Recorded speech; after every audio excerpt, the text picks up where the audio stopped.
In the Circuit Court of the 18th Judicial Circuit in and for Seminole County, Florida, State of Florida versus George Zimmerman. Verdict: we, the jury, find George Zimmerman not guilty. The shooting death of Trayvon Martin in Sanford, Florida, almost 17 months ago, opened up emotional questions about racial profiling and about a person's right to defend themselves. It also sparked spirited demands for justice. Now that justice has spoken, those conversations have maybe even grown louder as thousands have taken to the streets in cities coast to coast. Obama, I hope that you are looking.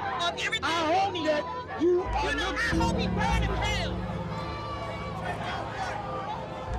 You see George Zimmerman get off.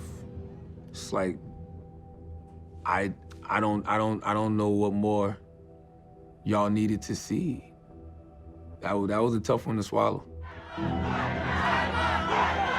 There were calls for President Obama to speak out in the wake of the verdict all week, especially from within the African-American community. And White House officials tell me that President Obama was watching the reaction to the verdict since it came down last weekend.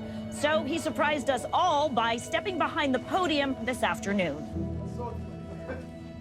The reason I actually wanted to come out today is not to take questions, but to speak to an issue that obviously has gotten a lot of attention over the course of the last week, the issue of the Trayvon Martin ruling.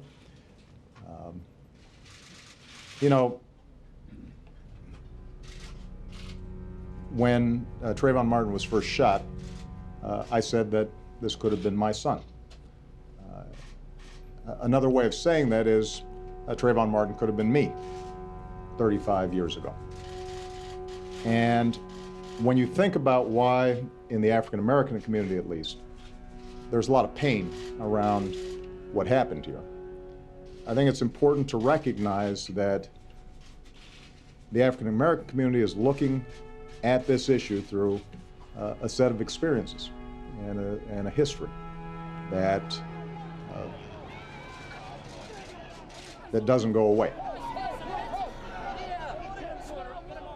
There are very few African-American men in this country who haven't had the experience of being followed when they were shopping in a department store.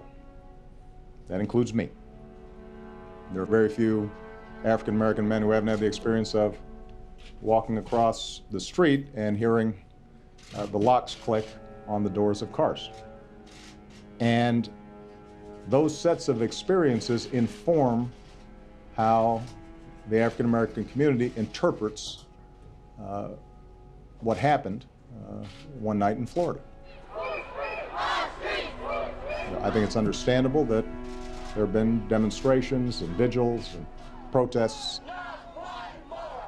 but beyond protests or vigils, the question is, are there some concrete things that we might be able to do? We need to spend some time in thinking about how do we bolster and reinforce our African-American voice. And is there more that we can do to give them a sense that their country cares about them?